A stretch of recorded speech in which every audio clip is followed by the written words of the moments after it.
Thank you so much for joining us on At Issue. I'm H. Wayne Wilson. For the past year, Central Illinois has shown an awful lot of character, and we are going to talk about what a year's worth of effort has meant to three families in particular. They are ever so thankful during this weekend of Thanksgiving. Let me introduce to you three individuals who were directly impacted by the tornado of November 17th, 2013. First of all, Nick Boss is with us. Nick is a Washington resident who lost his house. Thank you so much for joining us, Nick. Thank you. Across the table from Nick is Sarah Yearley. Sarah is a grade school teacher over in East Peoria, and she had her house damaged in East Peoria. We thank you for joining us. And a house that was also damaged belonged to Ryan Stoke. Ryan works at the Sheriff's Office in Tazewell County and is a resident of Pekin. Thank you for joining us. Thank you. And we'll talk real briefly about what happened to the three individuals' homes and their families, but we want to spend the remainder of the program then talking about the groups and organizations and people that help them and the different take they have on life and how thankful they are. But first, the story of your house. Nick, you lost the house entirely. Yes, I did. Basically, we saw the tornado coming through Devonshire, the next subdivision over. My wife and I ran down the hallway about 25 feet and went to the half bath. The last sound I heard before I shut the door to the half bath was debris hitting the house. About less than a minute, opened the door, and the house was destroyed. The front half of the roof was torn off, both cars were totaled, debris everywhere, unbelievable amount of debris. You were okay though?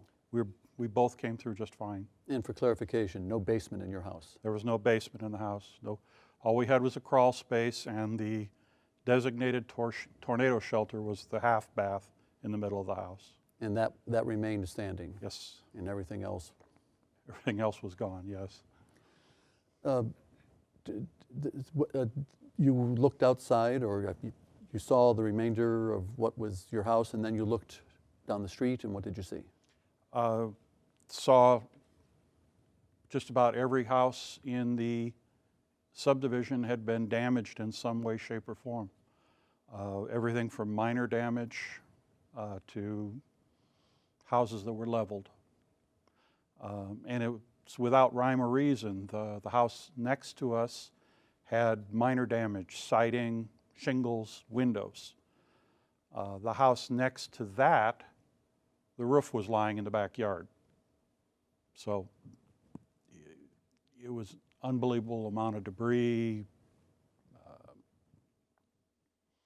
And the first thing you did was you went down the street and helped neighbors? Everybody was checking on everybody else. People across the street asked me if I was okay. We're fine. Then I went down the street, and there was a woman that had gotten trapped in her half bath. The gentleman across the street and I managed to free her out of there. We just continued going around the neighborhood, seeing if anybody needed help. And did that seem to be the theme of I mean, everybody was just naturally did that? Yes, sir. Very much so. Let's turn to Sarah Yearley. Sarah, your house wasn't anywhere near as damaged, but nonetheless, it was hit pretty hard by the tornado. Yes. And this is, by the way, this is the same tornado that later hit Nick's house, but it was just starting where you live. Yes, I was blessed by the fact that I only had outdoor damage. The tornado started in the field, the farm field right behind my neighborhood, so it was just starting to pick up speed. That then traveled across the East Peoria and went to Washington. So it hit the street behind me, and then it kind of lifted a little bit, and I got a lot of wind damage. So I was pretty lucky in that sense. And then across the street, it hit down again, and those people had more damage until it went to the neighborhood across the street where houses were starting to be leveled. So I had my siding that was pretty much just kind of peeled off a couple of sides of my house, and that was my biggest damage. I had, the electricity torn off my house and some sticks that impaled my house and things like that. But my biggest damage was the siding. And how much of the siding was damaged? 2 sides were damaged, and then the back of my detached garage was considered damaged. So you went to your insurance company and said, I need to replace the siding on my house, and what happened? Well, they said that they would replace the damaged sides, which is their responsibility to replace what's damaged. But what they wanted me to do, or what they said, if I didn't want to redo the whole house and pay for the difference, that I could just have 2 types of siding on my house that were similar, since they don't make my kind of siding anymore. The kind of siding that I had was from 1990, and they didn't make that exact one anymore. So the insurance company said, we'll pay for all the damage, but the siding that wasn't damaged, we're not going to pay for, and you were going to end up with 2 types of siding, 2 different colors of siding. Well, I would have chosen the same color, and If you could have matched the faded color, yes. Well, right. And so from the street, maybe it wouldn't look as obvious, but as you would approach my house, then it would be obvious that I had 2 different kinds of siding on my house. Okay, let's save that thought for just a moment and Okay. come back to that, because there is a happy resolution to that story. But first, let's go over to Ryan and talk to him about, you were home, you worked 3rd shift for the sheriff's office, Correct. and so you were home and kind of in a deep sleep. Yeah, I was in the middle of my nighttime and was asleep, and I woke to my wife screaming. I kind of came out into the living room, looked out the picture window, and saw a big dust cloud, and heard stuff hitting the house, windows breaking, and then it was pretty much over. It seemed like 10 minutes, but in reality it was probably less than a minute long. I didn't make it down to the basement because I kind of froze in the living room. My wife and kids, on the way down into the basement, my oldest daughter fell and split her head open on the core of a wall. So right after, I picked up my daughter and put her in my truck and took her to the hospital. As I went to back out of our drive, there was somebody's roof at the end of our drive. So I had to improvise and drive over a fallen tree and telephone pole and go through my neighbor's yard to get out of our neighborhood. And your daughter had stitches? Yes, I want to say she had 28 stitches put in. I think they put 9 on the inside and then the rest on the outside. So when the other issue that is involved here is that you and your daughter are asthmatic, Yes. and did you have medicine with you, or did you lose that in the storm, or No, we still had our medicine. and how bad was the damage to the house? Not as bad as some. Our house wasn't leveled, but we had to have a new roof, siding. The windows in the front of our house and on the sides were blown out. And then everything on the inside was covered in glass. So carpeting, furniture, gutters. So let's talk about damage anymore. Let's not talk about the tornado. Let's talk about the result, how different you are, and the resolution to some of these issues. And you got resolution to your siding issue. Let's start with that. All right. So I had aluminum siding, and I chose to redo my whole house in vinyl siding and just pay for the difference out of my pocket. And I just figured everything was said and done, and everything had been replaced, and I paid for it. And This wasn't in the budget, obviously. no, it wasn't. But the long-term recovery called, and they just wanted to know how I was doing, and if I had any needs that they could meet or if they could take me off the list. And I said, oh, sure, you can take me off the list. And I'm fine now. And I said, well, I'm still recovering financially, but other than that, you know, everything's done. And they said, well, what do you mean still recovering financially? And I told them about the siding and how I had to replace the other sides on my own to make the house look uniform again. And they said, we might be able to help you. And so I had to do some running and get some paperwork together and meet with them. But then they had their board meeting and they met and they decided to give me the money that I had paid out of my pocket that insurance hadn't covered for the siding. So what a blessing. And just for clarification, long-term recovery, you're going to hear that term over here as well. Long-term recovery is an organization that is designed to only be active during a disaster. It is an organization that will go dormant in about another year. Jim Facino, a retired banker, heads up that organization, and they helped you. Yes. What exactly did they do for you?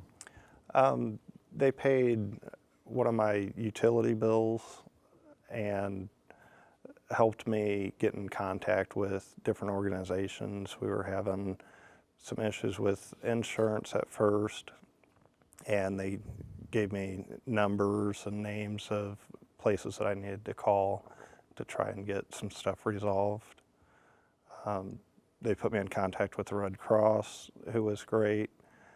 The Red Cross handed out meals and coffee when I was at home cleaning up. I assume that the long-term recovery actually pointed everyone in the right direction. Yes. And so they went out and they found money or they found an organization. Is that how it worked for you? Yes, that's how it worked. So what did they do for you? You lost your house entirely. We've when you lose a house, when you have a loss of this magnitude, one of the things I like to say is you start bleeding money. And you need money to replace things. You don't have everything you need. Toothbrushes, underwear, toilet paper, things like that. And so for the first couple days, we were going through money like crazy. And we've gotten help from various organizations to kind of fill that financial hole that the insurance doesn't cover. Because insurance did, I mean, you're not back in your home yet, are you? No. How soon are you going to be in your home? Hope by the end of the month. Okay, so sometime by the end of this year then? Yes. Okay, but it's those other things, and you said the insurance company doesn't cover a lot of those things, and that's where you were getting nickeled and dimed? Yes. Or maybe dollared and $10. Yeah. You go the day after the tornado, we went shopping to get everything that we needed, and it just adds up incredibly, and it's not covered by the insurance. And we got help from a variety of organizations. The churches in Washington really stepped up and provided assistance. That was very important. You don't know where to turn when a storm hits like this. No. So long-term recovery and the other organizations, it's almost like having somebody by your side? Yeah, it is. After you go through something like this, you have so many things going on all at once. You're worried, at least me, I was worried about my daughter and family first, and then different organizations who, if you don't deal with all the time, you don't know exactly what they do or who to turn to say, hey, I need a little help, whether you need simple things like right after that, like plywood. To board up the windows? Yeah, you need to have some money for plywood to board up windows, And that food was that you lost. And that was important for you. Because Yes. the Pekin police gave you a phone call after the tornado. Yes, What did they tell you? that somebody was trying to get into our house as well as some of the other houses in our area. And the plywood was all the more important at that point. Correct. So you stayed in your house? You did, not your Yeah, family. I did. My family stayed with my mother and father-in-law. So tell me about was it the first night you stayed in your house and you were awakened? Yeah, I was awakened in the early morning. I don't know exactly when I went to sleep, but I know I was only asleep 2 or 3 hours, and I heard a loudspeaker, and I couldn't see outside because I didn't have any windows to see outside. It was all plywood. And it turned out to be the Red Cross on a loudspeaker saying to come out for food or hot coffee, just driving down our neighborhood. And I was taken back because I remembered the different war movies and movies like Schindler's List where you hear the loudspeaker and you have no idea what's going on. And it was important because you had no power, no Correct. food. How long were you without power? It was close to 2 to 3 weeks. And for you, 5 days. 5 days without power? Yeah. So how have your lives changed? I mean, outside of, having to rebuild a house or put new siding on, but how have you changed? I have a better relationship with my stepson, his wife, and my grandchildren. We spent 6 weeks at their house, so got to spend a lot of time with the grandchildren, which is a great experience. You get to appreciate friends and family.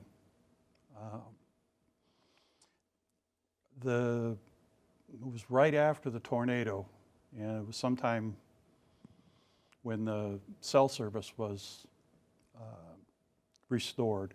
I received a text message from one of my coworkers in Decatur saying, if you need something, let me know. And that's just impressive. The response by friends and family was overwhelming.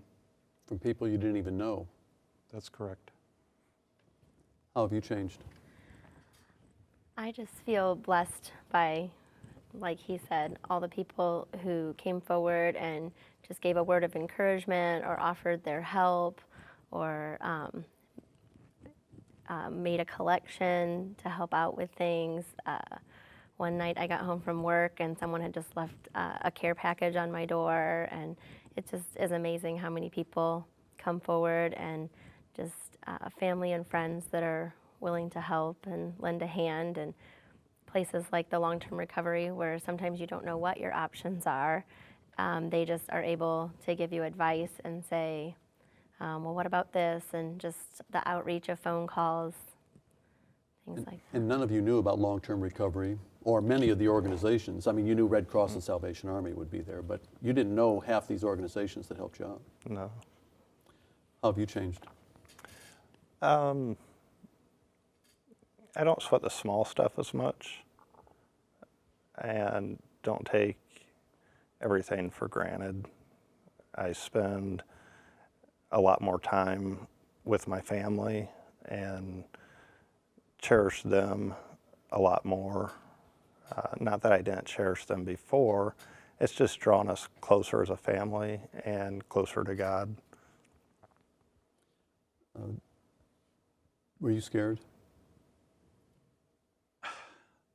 At the time, no. I did not realize the magnitude of what was happening. My wife was petrified, absolutely petrified. And I don't think until I stepped outside the door and saw what was left of the neighborhood did I realize the magnitude of what happened. The reason I asked the question is that you didn't realize what was going on, and then when you realize the damage, but you also realize the character of the community. Definitely, definitely. Did it surprise you? Yes, very much so, because you always hear about these faraway places and how nobody cares about anybody, you know, like in big cities and stuff. But then Central Illinois steps up and really helps its people. Unbelievable. So how do you say thank you? I mean, this is a Thanksgiving weekend. How do you say thank you? I think you just let everyone who helped you know how much you appreciate that. And I think that when you have the opportunity to give back, then you do that to show that you appreciate what others have done for you and that you're going to pay it forward. Have you already done that? I try when I can. I can't think of a specific way right off the top of my But head. I mean, but it's top of mind now. Yes, yes. How do you say thank you? Basically the same way. The community itself really came together. I know I saw a lot of farmers that came out and were helping, whether it was cut down a tree, a lot of churches, and just a lot of people in general who, this day and age, it seems like most people care just about themselves. And as a community to come together and offer so much help really was very emotional at our house, because it was something that you just don't see on TV anymore or anything unless there's a tragedy that transpires. This will be your second Thanksgiving. You're still not at home yet, but it's your second Thanksgiving since the storm. Different view of Thanksgiving these days? Yes. You have a lot to be thankful for. Even though you lost a lot. All I lost was possessions. Most of them can be replaced. You can't replace people. And that's the most important thing. And your Thanksgiving? I am thankful to still be able to be with my family. I'm thankful for my health, that I wasn't injured. And I'm just thankful that as a community, we're able, to be blessed by all of those who came forward and helped. And your Thanksgiving? It's going to be a little different with our family coming together as a whole, and to be thankful to have the opportunity to spend with our friends and family, and to appreciate all the help and the humanity of everyone in Central Illinois. Let me finish up with Nick. Do you have some new friends? Yes. A lot of new friends.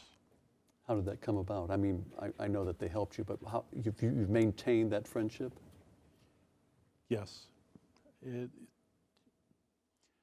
You meet people in the process, and it's kind of become a where were you when the tornado came through? And so you share stories, and it's interesting to hear what other people have to say and how they went through, just like today with this group. And you hope that you're going to see these people again, sometime in the future, and find out how they're doing. And with that, we want to say thank you to Nick Boss of Washington, to Ryan Stoke of Pekin, and also to Sarah Yearley of East Peoria. We appreciate your being on the program. We know it's difficult for all of you to share this all over again, but I thought it was important to discuss that and to talk about how your lives have changed and how you're even more thankful than ever on this Thanksgiving weekend. Thank you to all three of you for participating in the conversation. Thank you for having Yeah, us. thank you. Thank you. And we're going to be taking a couple of weeks off on At Issue. We're going to go on hiatus, and we're going to be back in 3 weeks with another edition of At Issue. Please join us then. We'll see you.